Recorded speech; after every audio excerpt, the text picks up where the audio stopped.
that 90 to 95% of Americans who believe in God, you can break that down. Not everybody believes in the Judeo-Christian God. There's actually a sizable minority who believe in sort of a higher spirit of some generic kind, not necessarily a personal being.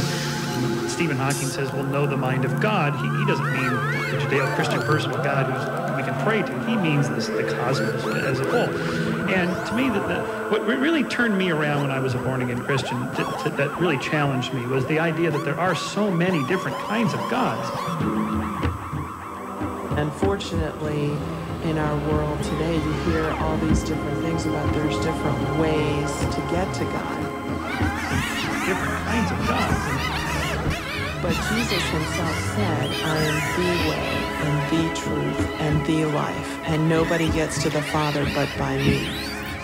Different kinds of gods, and there are so many different kinds of gods, and if we do a show of hands of your listeners, how many believe in Zeus or these different kinds of Greek gods? Well, they'll all be atheists. So the difference between me as a non-believer and them as a non-believer is that we've all dismissed all these other gods except this one monotheistic God. Clearly, this is a historical, culturally determined concept. Clearly, this is a historical, culturally determined concept, God and religion is. Now, does God mean something very real to you, Henry? Yes. So if you accept Christ as God's Son, he's either the way or he's not.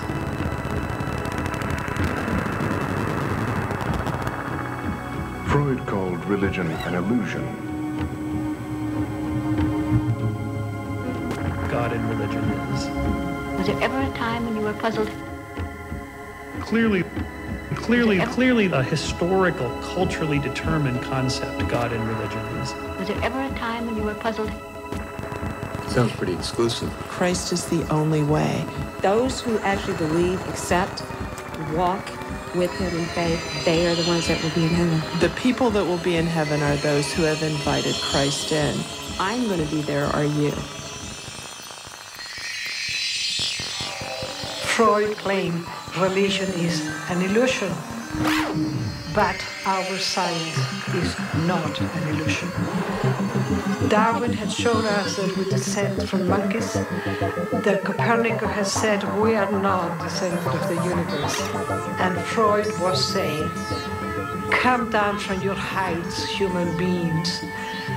You are not as great as you say you are. You have to save yourself from your delusions. You are full of sexuality. You are full of hatred and lust and envy. Face yourself. I am going to save you from those delusions. Well, now, what puzzled you most? Well, why I couldn't see him. If he was there, why couldn't I see him? My father tells me God is all over. He's everywhere. And I said, well, if he's everywhere, why can't I ever see him?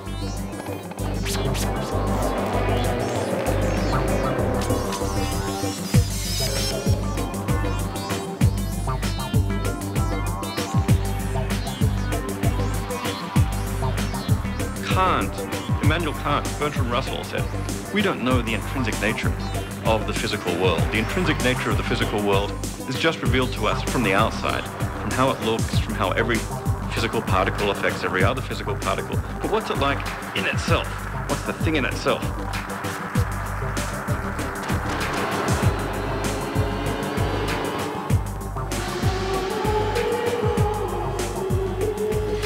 There is a sense, I think, in Christianity, as with other religions, that somehow Christians are better than others. What do I say to Muslim or other non-believers? I would invite an Orthodox believing Jew, look at your scripture. I would never put down somebody else's faith, but I would certainly try and encourage them to look critically at Christianity and at what they believe. And if they will, I think God the Father will bring them to a conclusion that Jesus Christ is the true and one way.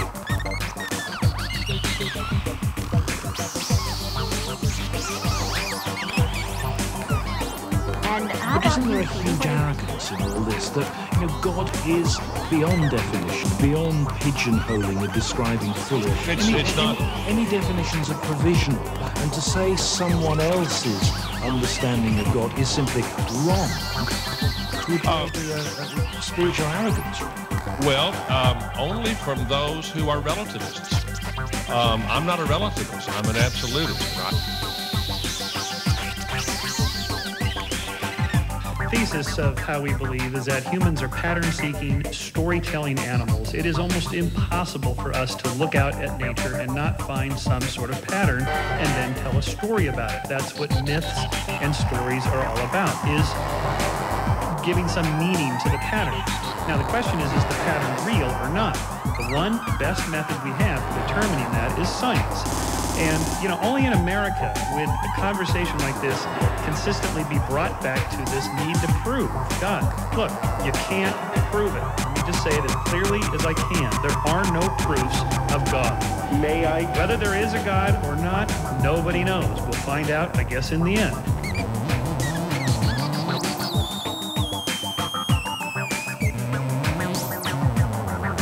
Concept. One natural speculation is that intrinsic nature of the physical world has something very deep to do with consciousness. This leads to what philosophers call panpsychism. I don't think panpsychism has. My own views. Consciousness is good and something special about human beings, and it's not everywhere. I mean, that's the cool thing about it. It's not everywhere. If it's a fundamental, it would be matter is electrons are everywhere. Consciousness just hides in very special frames. Well, Berkeley would say, have you ever seen anything without consciousness? Well, that's true. But no, every time you see something, you're conscious. Well, that's right. But consciousness goes where I go, where minds go. But minds aren't everywhere. Electrons don't have any minds. Do we really have any record of any observation of anything that didn't involve consciousness? No, because the observation was conscious. You're getting spooky on me. I think we got to end this conversation because before I get really weirded out.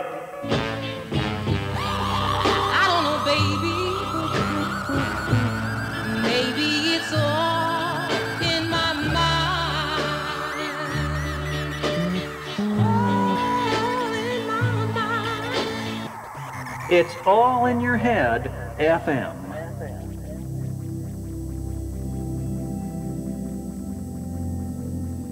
Well, friends, where can I begin? After reading One World Advertising's report on religious beliefs around the world, something in me just snapped. But nothing happened. And then it came to pass that during some of the spare time I am constantly burdened with, I finally decided to confront the God concept head on and become the founder of a new and unmusical spiritual philosophy called It's All in Your Head. As I saw immediately, and as you'll soon find out, the logic of this mental realization was, is, and always will be irresistible. Once you realize the role your head is playing in all this, you'll never go back to thinking otherwise, believe me. So, before I knew it, everyone sharing my summer beach spread in Malibu, including Negativland, started calling themselves Headites, eager to spread headism via any medium that would have us. And the only one that would was the nearly forgotten medium of broadcast radio, now on its last tower legs, and finally desperate enough about FCC-free satellite radio and podcasting to publicly entertain the concept that there is no God, just to get listeners. UMN thinks like this. Right now, showing people that something usually thought to be as important as God is actually non-existent will bring people back to radio's fabled nothing-to-see zone and rekindle the golden age of +6 ratings. How do we do that and do it by the next fiscal quarter? Well, Osler, we're going to do it by offering listeners in-depth analysis that proves the extreme likelihood that there is simply no supernatural patriarchal personage called God. Instead, Headites encourage increased funding for increased study of the human brain, the metabolism of thought, and especially the unique organic mystery of human values. things like having a conscience and morality.